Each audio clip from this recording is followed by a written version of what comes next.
Hello everyone. सो आज हम अपना लास्ट यूनिट जो है सिलेबस का वो स्टार्ट कर रहे हैं।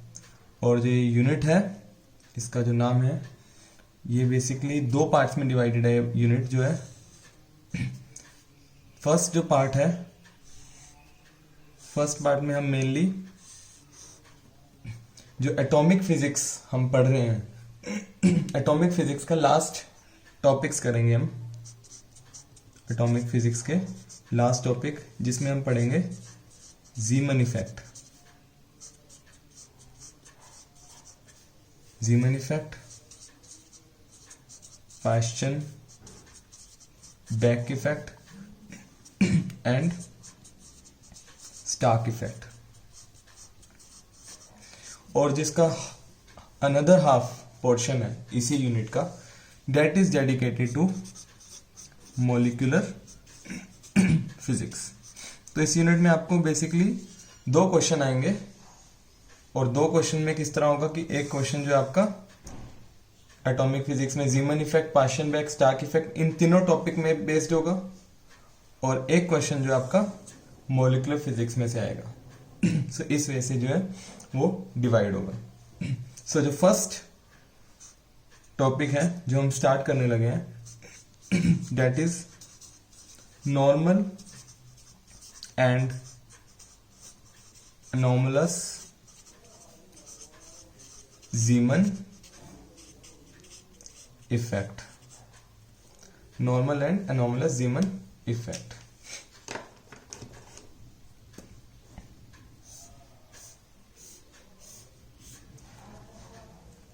So what is Zeeman effect actually? So there was a scientist named Zeeman in 1896। मैंने ऑलरेडी पिछले यूनिट में थोड़ी सी आपको इसकी इंट्रोडक्शन ऑलरेडी दे दी थी ज़ीमन इफेक्ट की, बट अब हम इसे जो है डिटेल में डिस्कस करेंगे। सो व्हाट ज़ीमन ऑब्जर्व्ड कि अगर कोई लाइट सोर्स है, सपोज आपके पास अगर आपके पास कोई लाइट सोर्स है, you place this light source in between magnetic field। Magnetic field में प्लेस करने का मतलब like this, north and south. what you observe is, so when a light source giving a line spectrum is placed in external magnetic field, the spectral line which is emitted by the atoms of this source, they are splitted into number of polarized component। और जो ये splitting है, it is directly proportional to the strength of magnetic field।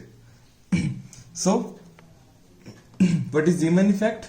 अगर आपको definition wise लिखना है, when a light source giving line spectrum is placed in an external magnetic field, the spectral lines emitted by the atoms of the source are split into number of polarized components। ठीक है। also जो splitting है, this splitting is directly proportional to the strength of magnetic field, right? So जितनी ज्यादा magnetic field होगी उतना ज्यादा जो है वो splitting होगी। so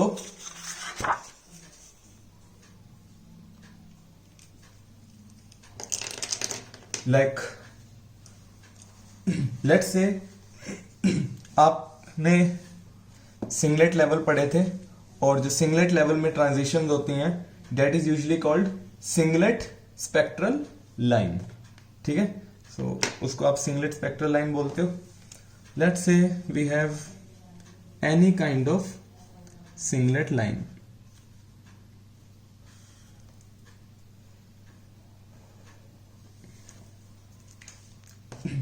This is any singlet.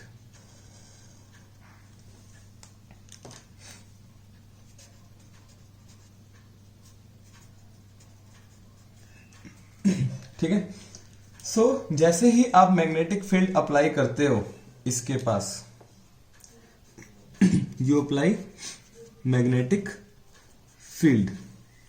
ठीक है, सो यूजुअली ये जो सिंगलेट स्पेक्ट्रल लाइन है it is viewed at the right angle to the magnetic field direction. तो जैसे ही आप मैग्नेटिक फील्ड अप्लाई करते हो this singlet is split into 3 plane polarized components. So this singlet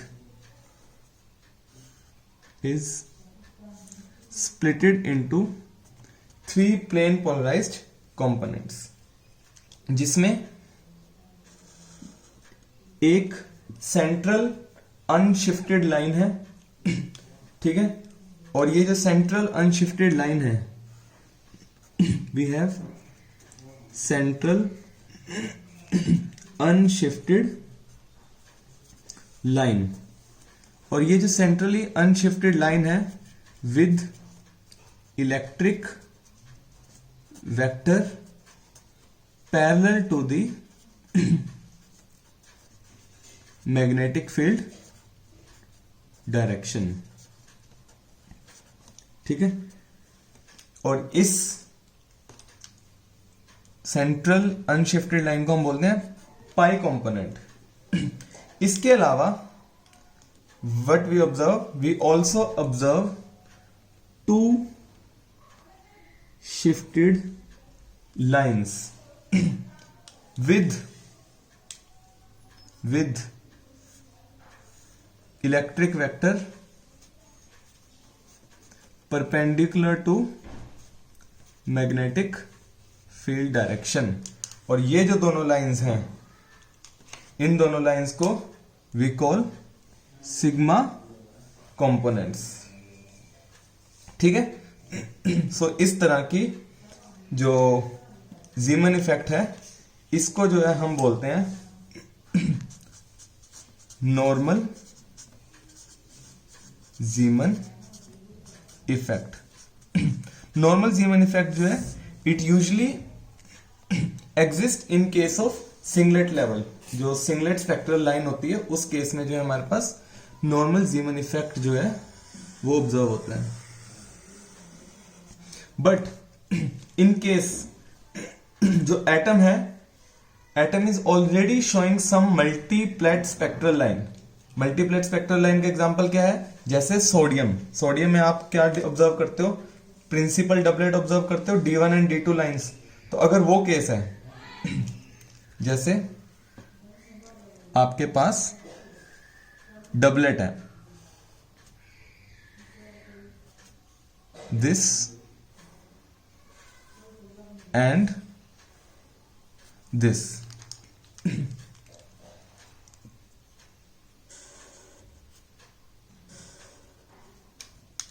so this is what sodium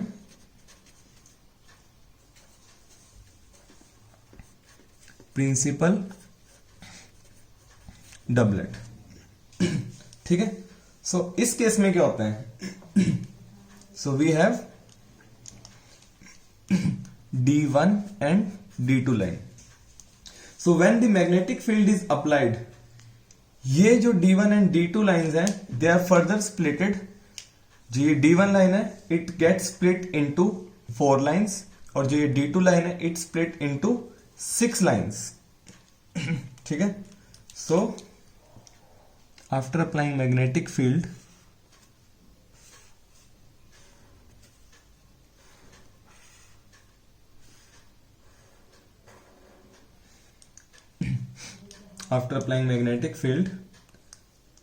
we have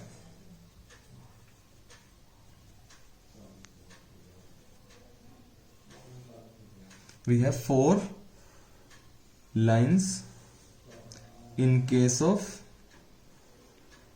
D1, and these are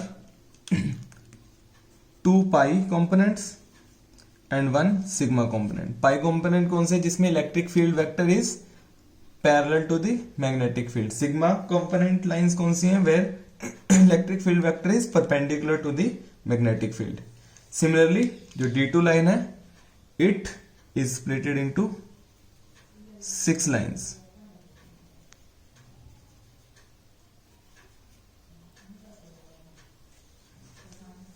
One, 2, 3, 4, 5, 6. So we have again 2 pi components and 4 sigma components.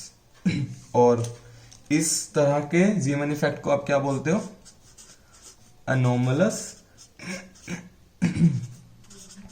जीमन effect. ठीक है.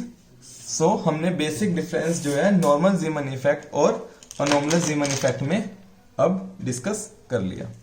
जो topic है हमारे discussion का, this is experimental setup for studying जीमन effect. So experimentally कैसे study किया गया था कि जो जीमन इफेक्ट है वो एग्जिस्ट करता है. सो जो इसका एक्सपेरिमेंटल सेटअप है, it mainly consist of a neon discharge tube.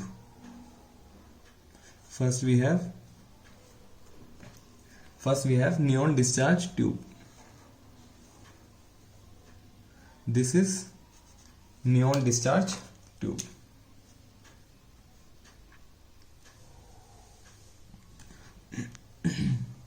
Neon discharge tube. This neon discharge tube is placed between two electromagnets, two poles of electromagnets. So we have 2 poles for the electromagnets. ठीक है. So these are what you will say is electromagnet, right? After this we place a condensing lens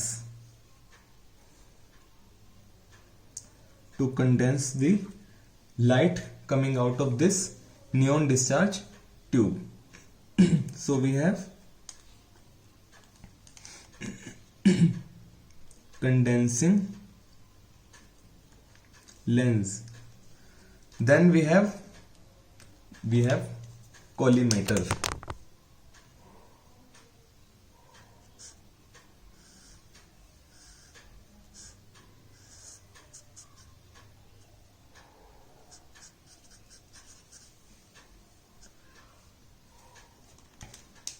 collimator का काम क्या है, to collimate the light which is coming from the condensing lens. After collimator we placed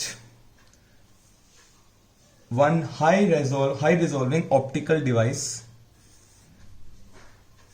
some high resolving optical device which is called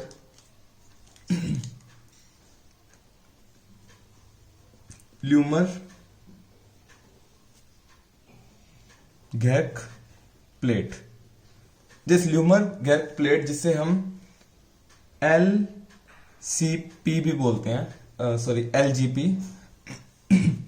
ये जो है basically interferometer ही है. आपको already फेब्रे Perot interferometer का ऑलरेडी पता है. सो ये जो ल्यूमर गैक के प्लेट है, this is also like a interferometer which is based upon the multiple reflections. Multiple beams get reflected inside this interferometer and then we get high resolution spectrum of the light. कि जो light आ रही है पीछे से, what it is made up of. So it is high resolving optical device to find out the different components of light coming from behind. इसके बाद LGP के बाद जो है we put a prism. We put a prism. और जो prism से जो लाइट डिफ्लेक्ट होगी एट राइट एंगल, ये जस्ट एग्जांपल है, प्रिज्म को इस वे से रखा जाता है कि जो लाइट है that is get deflected at the right angle and then it goes towards the telescope.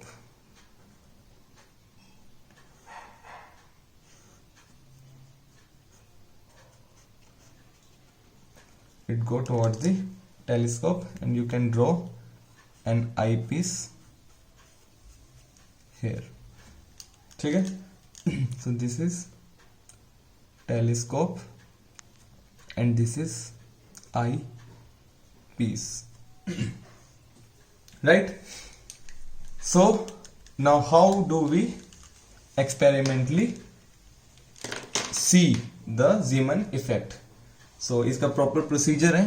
तो प्रोसीजर यूजुअली मैं लिखूंगा नहीं, आपको जो है नोट्स प्रोवाइड कर दूंगा, रिटर्न नोट्स प्रोवाइड कर दूंगा जिसमें प्रोसीजर क्लियरली लिखा होगा. So initially what we do is, initially we turn off the electromagnet मतलब मैग्नेटिक फील्ड जो है वो ऑफ होती है. और initially condensing lens, collimator, sorry not collimator, condensing lens and the LG plate and this micrometer eyepiece, these are removed. And what you do is the slit of the collimator, it is kept fairly wide open, so when you look through the telescope you will see the image of these both pieces of poles and the neon tube. So you have to adjust these pole pieces and the neon tube in such a way that the image of these pole pieces, they appear central in the field of view and this neon tube lies symmetrical between these two pole pieces. Then what you do is you place condensing lens between the electromagnets and the collimator slit such that its aperture is fully illuminated and you will see the image of aperture filling the field of view. Then you put this eyepiece in the position and when you look at it you will see a bright spectrum of neon light. So you will see a bright spectrum. So usually bright spectrum में क्या आपको एक completely filled एक bright सा spectrum दिखेगा. So now you will put LG plate in between. LG plate क्या करेगी, उस bright spectrum को रिजोल्व कर देगी because it is a high resolving optical device. So LG plate रखने से क्या होगा, आपको इसी ब्राइट स्पेक्ट्रम का रिजोल्विंग वर्जन जो है आपको दिखाई देगा. Something like this. And you can distinguish, you can find out, आप जो है नियोन लाइट में आप एक सिंगलेट येलो लाइन जो है वो डिटरमाइन कर लेते हो which of wavelength you will find out singlet yellow line जिसकी वेवलेंथ जो है 5852 एंगस्ट्रॉम है. So let us name lines as A and B, मतलब कोई ए और कोई बी. ठीक है. Next what you do is, आप जो है स्पेक्ट्रम को रिकॉग्नाइज कर लेते हो और अपने जो टेलीस्कोप की क्रॉस वायर है उसको उस पर्टिकुलर लाइन पे लेकर जाते हो और माइक्रोमीटर से रीडिंग ले लेते हो. Now next you do is you switch on the electromagnet और आप किसी पर्टिकुलर मैग्नेटिक फील्ड पे उसको सेट कर देते हो. लेट्स से इनिशियली आप जो है सेट करते हो उसे 4000 गॉस पे. What you will observe is every order, let's say A या फिर B, it gets split into 3 component, जिसमें एक undisplaced component था और 2 symmetrically displaced components थे. So after applying magnetic field,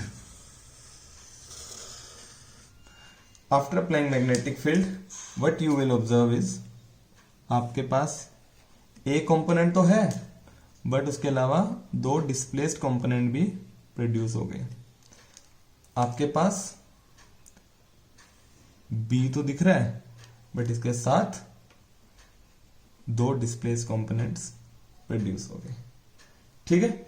so after this you repeat this measurements for different value of magnetic field. जैसे 4000 के बाद आप 7000 गॉस पे चले गए, 7000 के बाद आप 10,000 गॉस पे चले गए, and you will see the splitting is directly proportional to this increase of magnetic field. So this is the experimental setup for studying the Zeeman effect. Clear? So आज के लिए last topic जो हम discuss करेंगे, we will explain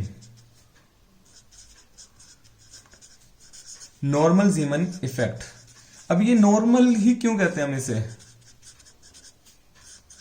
Normal कहने का reason ये है because this type of Zeeman effect can be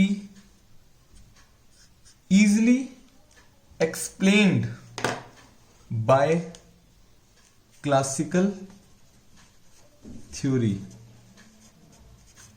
of atom या फिर क्वांटम थ्योरी से. ऑफ कोर्स क्वांटम थ्योरी से तो कर सकते हैं, even without considering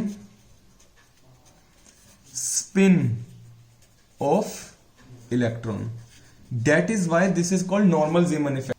So classical theory में हम क्या करते थे, या quantum theory में हम क्या डिस्कस करते थे? We usually have, let's suppose we have polyelectronic atom. So किसी भी atom में we used to have orbital, angular momentum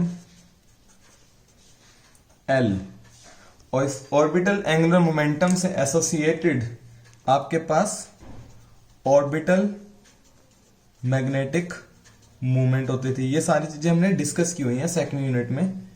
mu L.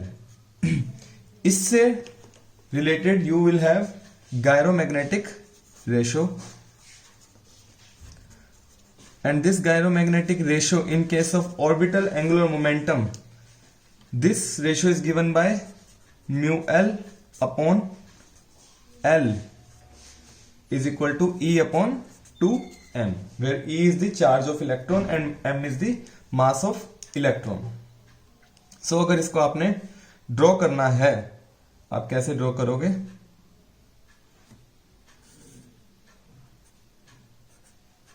Let's say जो इलेक्ट्रॉन है, this is rotating around nucleus like this, and you have electron has associated orbital angular momentum. Since electron is negatively charge, तो इसका orbital magnetic movement जो है it will be in the opposite direction to the orbital magnetic movement. Clear? So this way, now when the atom is placed in an external magnetic field B, suppose you apply external magnetic field B in the positive Z direction, now this is already been explained in the previous chapter that this orbital angular momentum vector L, it starts precessing around the magnetic field direction. It starts precessing around the magnetic field direction. Also this orbital magnetic moment. ठीक है? So this vector L, it starts precessing around the magnetic field direction. और जब ये प्रिसेस करने लगता है around magnetic field direction, इसके quantize component ये भी ऑलरेडी हमने डिस्कस किए हुए हैं.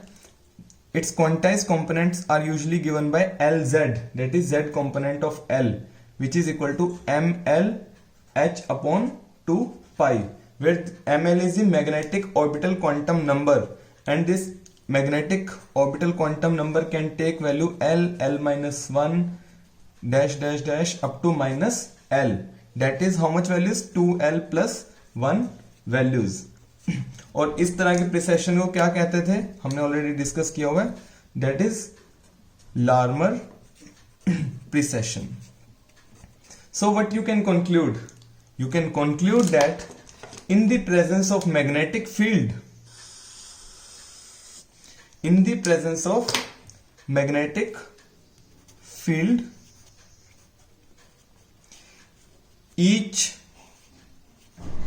L level is splitted into 2L plus 1 levels, and each level is characterized by ml value. Clear?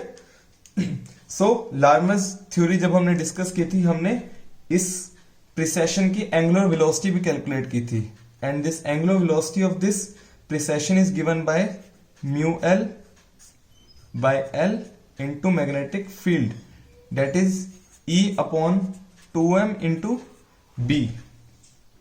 ठीक है. अब if I find out the interaction energy for such a precession, the interaction energy for such precession is given by product of angular velocity and the projection of this magnetic field L along the field, that is Lz. So what you will get? E by 2m b ml h by 2 pi. You put the value of Lz, you put the value of omega, and hence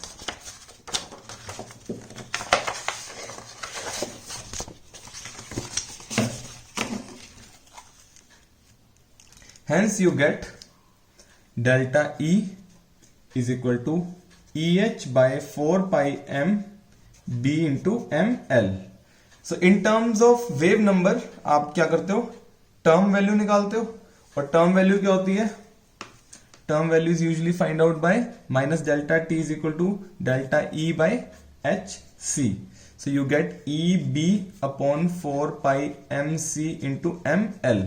since magnetic field जो है that is same for all the levels, ये जो magnetic field है it is same for all the levels, तो ये जो term है it is some constant, and इस कांस्टेंट को अगर आपने लिखना है, this is given by L dash E b upon 4 pi mc, and this L dash is not orbital quantum number, but this L dash is called Lorentz unit. So you can write minus delta t is equal to ml into L dash.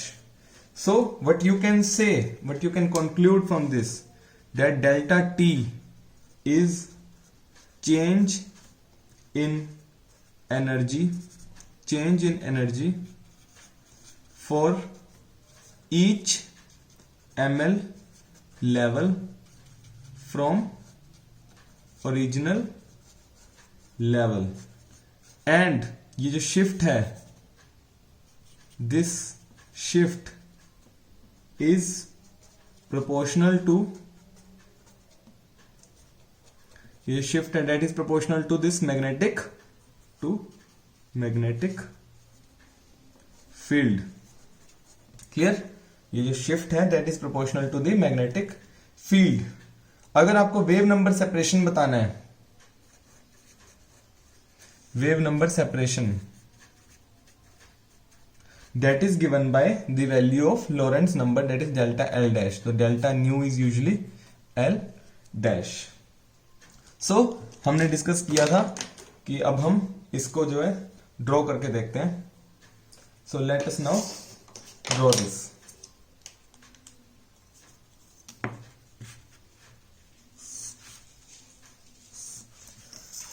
Let's see कि how some levels are get split. So हम जो transition पढ़ेंगे वो transition पढ़ेंगे 1D2 to 1P1, दोनों singlet level है, तो singlet level में हम जीमन इफेक्ट को डिस्कस करेंगे। So we have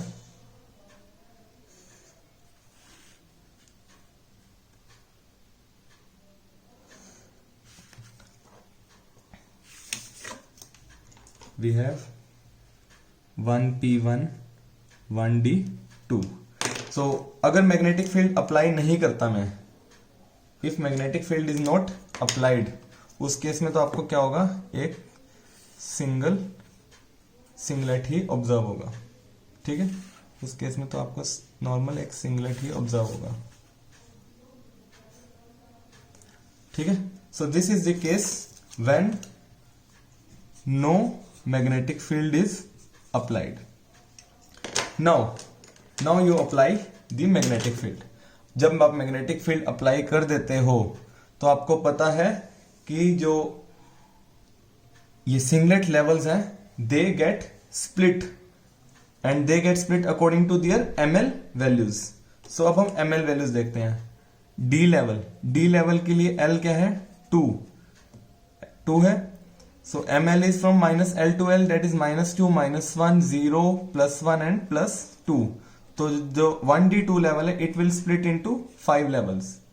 P level L is equal to 1, so ml is equal to minus 1, 0 and plus 1. So this P level will split into 3 levels. ठीक है, so अब हम इनको further split कर देते हैं। So this will split into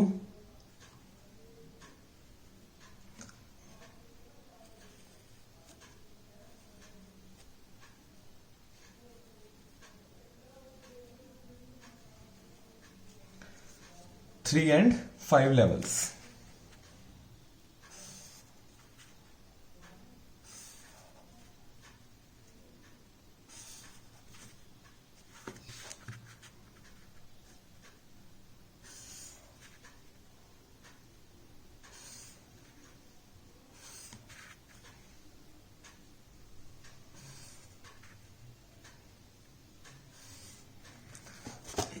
So you have 5 levels corresponding to different ml values. -1, 0, +1, -2, -1, 0, +1 and +2। ठीक है, सो क्वांटम मैकेनिक्स से हमने इस ट्रांजिशन के भी सिलेक्शन रूल्स फाइंड आउट कर लिए, और जो इसमें सिलेक्शन रूल है that is delta ml is equal to 0 और ±1। सो इस सिलेक्शन रूल के अकॉर्डिंग अब आप जितने भी ट्रांजिशंस पॉसिबल हैं वो आप ड्रॉ कर लोगे। तो सबसे पहले आप सारी ट्रांजिशंस कौन सी ड्रॉ करोगे, जिसमें जो जीरो वाली, मतलब जिसमें डेल्टा ml इज 0। तो 0 के केस में क्या है, 0 to 0, 0 to 0, +1 to +1, +1 to +1 and -1 to -1, -1 to -1। सो ये जो ट्रांजिशन है it corresponds to delta ml is equal to 0। Next you will draw delta ml is equal to +1, तो वो क्या होगी, 0 to +1, -1 to 0 and -2 to -1। सो ये डेल्टा ml जब +1 होगा, and third is delta ml is -1, so it will B 2 to 1, 2 to 1, 1 to 0 and 0 to -1। Now since अब आपके पास कितनी ट्रांजिशंस आ गई इस केस में, आपके पास एक्चुअल में आई हैं 1 2 3 4 5 6 7 8 9 ट्रांजिशंस आ गई। ठीक है, but since the Zeeman splitting is same for all the components of both terms, जो जीमन स्प्लिटिंग है it is same for all the components of both terms. So जो भी ट्रांजिशंस जिसमें ml delta ml value same है they will coincide in the wave number, उनका wave number भी same होगा। So मतलब आपके पास 9 कंपोनेंट्स की बजाय आपको 3 ही कंपोनेंट्स दिखेंगे, that is you will get a triplet pattern. So in the middle जिसमें डेल्टा ml 0 था it gives me pi component, and जो आपके साइड में डेल्टा ml प्लस एंड -1 था it gives me sigma components. ठीक है, it gives me sigma components.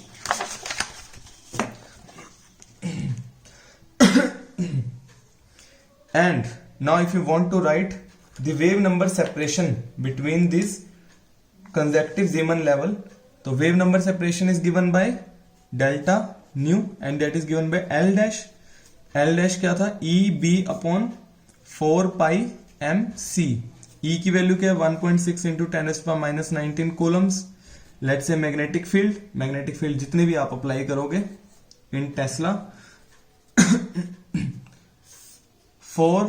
3.14, mass of electron is 9.1 into 10⁻31 kgs and C that is 3 into 10⁸ meter per second.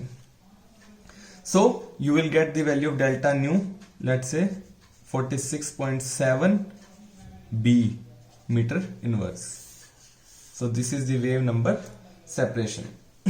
So the quantum mechanics, it leads not only to the selection rules but it also leads to the polarization rules.